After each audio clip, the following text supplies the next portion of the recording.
ওয়া ইন্নাকা লাআলা খুলুকিন আযীম। আল্লাহ তাআলা বলছে, বন্ধু কসম করে আমি বলছি, ওয়াল কালামি ওয়া মা ইয়াসতুরুন, আমি আল্লাহ দুইটা কসম করে বললাম আপনাকে আমি এই কায়নাতের সর্বশ্রেষ্ঠ সৌন্দর্য দিয়ে, আখলাক দিয়ে, রূপে গুণে, চুলে চেহারায়, হাসিতে কান্নায়, আনন্দে বেদনায়, হাঁটতে চলতে উঠতে বসতে খাইতে ঘুমাইতে, ঘরে বাইরে বাজারে ব্যবসায় দেশ জাতি রাষ্ট্রে সব জায়গায় আপনি সর্বশ্রেষ্ঠ। আপনার হাসিও সেরা, আপনার কান্নাও সেরা। আপনি হাঁটলেও সুন্দর, বসলেও সুন্দর, আপনি কথা বললেও সুন্দর, আপনি চুপ থাকলেও সুন্দর, আপনার সব সুন্দর। আমরা কিতাবে পড়ছি, এই পৃথিবীর সমস্ত উত্তম গুণকে যদি বলা হয় যে তুমি আকৃতি ধারণ করো, যেমন ধৈর্য, এটা একটা উত্তম গুণ কিনা? কথা বলে না। সাহসিকতা, এটা একটা উত্তম গুণ কিনা? পরোপকার, মানুষের কল্যাণ, এটা একটা উত্তম গুণ কিনা? হ্যাঁ, উত্তম গুণ। তো এরকম যত উত্তম গুণ আছে, সকল উত্তম গুণকে যদি বলা হয় যে তোমার শ্রেষ্ঠ রূপটা কেমন, মানে যেমন ধৈর্যশীল ব্যক্তির সর্বশ্রেষ্ঠ রূপ কেমন, তুমি আকৃতি ধারণ করো। সাহসিকতার সবচেয়ে চূড়ান্ত নমুনা কেমন, তুমি আকৃতি ধারণ করো। পরোপকার, অপরের প্রতি কল্যাণকামী মানুষের সর্বশ্রেষ্ঠ উদাহরণটা কেমন হবে, তুমি আকৃতি ধারণ করো। এইভাবে কিতাবে লিখছে, এই পৃথিবীর সমস্ত উত্তম গুণকে যদি বলা হয়, মানুষের আকৃতি ধারণ করে দেখাও যে সেটা সর্বোচ্চ শ্রেষ্ঠ কেমন হবে। বারবার প্রত্যেক উত্তম গুণের ক্ষেত্রে যার আকৃতি ভেসে উঠবে তিনি মুহাম্মদ সাল্লাল্লাহু আলাইহি ওয়াসাল্লাম। ধৈর্যে যিনি সেরা তিনি মুহাম্মদ, সাহসিকতায় যিনি সেরা তিনি মুহাম্মদ, পরোপকারে যিনি সেরা তিনি মুহাম্মদ, ইয়াকিনে যিনি সেরা তিনি মুহাম্মদ, তাওয়াক্কুলে যিনি সেরা তিনি মুহাম্মদ, তাহাজ্জুদে যিনি সেরা তিনি মুহাম্মদ, তাকওয়াতে যিনি সেরা তিনি মুহাম্মদ। আছে খুবা হামাদারান তু তনহা দারি, সব নবীর যত গুণ সব একাই মুহাম্মদ সাল্লাল্লাহু আলাইহি ওয়াসাল্লাম। সেই নবী তোমার নবী। হায় যুবক, হায় বাপ, ধরলা কারে ছাড়লা কারে, ধরলা কারে ছাড়লা কারে। যাদের মতো তোমরা চুল রাখো, ওদের জাত পাতেরও অনেকের পরিচয় নাই। এই যে সমস্ত বেঈমানের চুলের ডিজাইন তোমাদের মাথায়, ওই সব বেঈমানের বংশও নাই, জন্মেরও হয়তো অনেকের ঠিক ঠিকানা নাই। যুবক মনে রাখো, বাপ প্রিয় বন্ধু মনে রেখো, চুল রাখলা বেঈমানের মতো, চলাফেরার প্যান্ট শরীর একবারও পেশাব করে টয়লেট পেপার ব্যবহার করো না, পানি ব্যবহার করো না, উলঙ্গ ছবি দেখতে দেখতে রাত পার করো। যতবার নারী দেখো ততবার বীর্যপাত হয়, তুমি টের না পাইলেও হারাম বীর্যপাত হয়। যতবার উলঙ্গ ছবি দেখো বীর্যপাত হয়। এই অপবিত্র দেহ নিয়ে, এই বেঈমানের চুল চেহারা সুরত নিয়ে তোমার আখলাক, তোমার চরিত্র কি কোনোদিন জুনায়েদ বাগদাদির মতো হবে? তাহলে চুল তোমার বেঈমানের মতো, আখলাক বুঝিয়ে জুনায়েদ বাগদাদির মতো।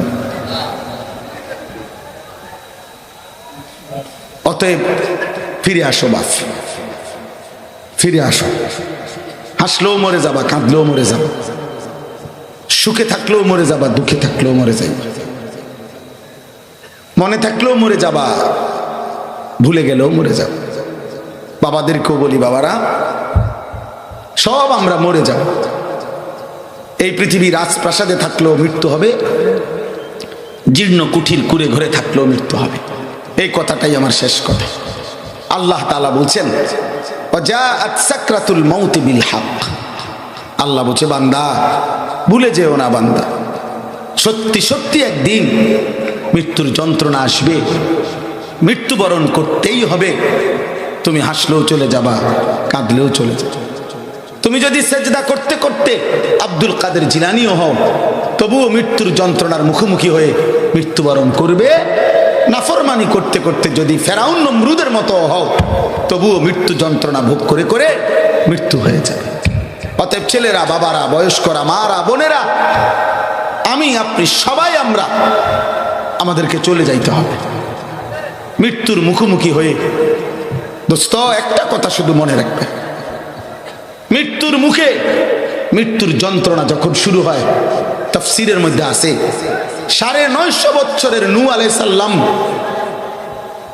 950 বছর যিনি এই পৃথিবীতে হায়াত পাইছেন, আল্লাহর কসম, ওনাকে জিজ্ঞেস করা হয়েছে মৃত্যুর পূর্ব মুহূর্তে, হে নবী নূহ, দুনিয়ার এই লম্বা হায়াত যেটা আপনি ছিলেন, আপনার কাছে কতটুকু সময় মনে হচ্ছে?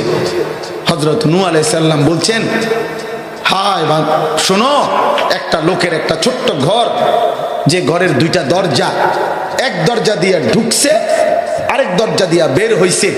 হযরত বলেন, নূহ আলাইহিস সালাম, আল্লাহর কসম, আমার এই মৃত্যুর যন্ত্রণা এখন এই মুহূর্তে আমার মনে হচ্ছে আমি যেন 950 বছরের এই সময়টা ওই ব্যক্তির ছোট্ট ঘরের এই দরজা দিয়ে ঢুকছি আর এই দরজা দিয়ে বের হইলাম। তাফসীরের মধ্যে আছে 900 বছরও যদি কেউ পৃথিবীতে আল্লাহর নাফরমানি করে হায়াত পায়, কিন্তু একদিন, এক সেকেন্ডের কোনো দুঃখ পায় নাই, একটা বারের জন্য কাঁদে নাই, একটা সুইয়ের খোঁচাও তার শরীরে কোনোদিন লাগে নাই, কিন্তু হায়াত পাইছে 900 বছর, আল্লাহর নাফরমানি করছে, খোদার কসম তাফসীরে লিখছে, বাবা নওজোয়ান প্রিয় ভাই আমার, তাফসীরের মধ্যে লিখছে, মৃত্যুর যন্ত্রণা যখন শুরু হবে, মালাকুল মউত আজরাইল আসার টাইম যখন হবে, তখন সাকরাতুল মউতের 1 সেকেন্ড, মৃত্যু যন্ত্রণার প্রথম সেকেন্ডে 900 বছরের লাগাতার নাফরমান 1 মিনিটে সব ভুলে যাবে। প্রথম সেকেন্ড। দ্বিতীয় সেকেন্ডে যদি তাকে জিজ্ঞেস করা হয়, হে আল্লাহর বান্দা, তুমি জীবনে কোনোদিন পিছনের জীবনটা কেমন কাটাইলা? আল্লাহর কসম সে বলবে, আয় রব, জীবনে সুখ কাকে বলে, আনন্দ কাকে বলে, হাসি কাকে বলে আমি জীবনে দেখি নাই মাওলা, আমি জানি না। 1 সেকেন্ডের মৃত্যু যন্ত্রণা 900 বছরের আনন্দ ভুলায় দেবে।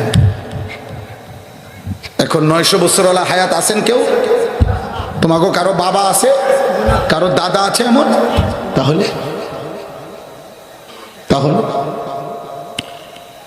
নবী সাল্লাল্লাহু আলাইহি সাল্লামের সাহাবী আমর ইবনুল আস, ওনাকে মৃত্যুর পূর্বে জিজ্ঞেস করা হয়েছিল, হে নবীর সাহাবী, এই মুহূর্তে মৃত্যুর পূর্বে, উনি সাহাবী, ইমানদার, শ্রেষ্ঠ সাহাবীদের একজন, মিশর বিজেতা সাহাবী, সাহাবাদের মধ্যে জলিলুল কদর যারা, ওর মধ্যে একজন আমর ইবনুল আস। ওনারে বলা হয়েছে যে, হে সাহাবী, মৃত্যুর পূর্বে এখন আপনার সাকরাতুল মউত, মৃত্যুর যন্ত্রণাটা কেমন মনে হইতেছে? আমার কাছে কিতাব আছে দোস্ত, আরবি কিতাবে পড়ছি আমি। উনি বলছি, ইয়া বুনাইয়া, ওনার ছেলেকে বলতেছিলেন, আমার সন্তান, কাআন্না জিবালাদ দুনিয়া আলা সাদরি, আমার মনে হইতেছে এই পৃথিবীর সবগুলো পাহাড় আমার বুকের উপরে চাপ দিয়া রাখছে। কাআন্না জিবালাদ দুনিয়া আলা সাদরি, আমার বুকে যেন এই পৃথিবীর সবগুলো পাহাড় চাপ দিয়া রাখছে। ওয়া কাআন্নী আতানাফাসু মিন সাকবিল ইবরা, আর তিনি বলেন, আমি যেন সুইয়ের ছিদ্র দিয়ে নিঃশ্বাস নিচ্ছি। তুমি কে? তুমি কে দোস্ত?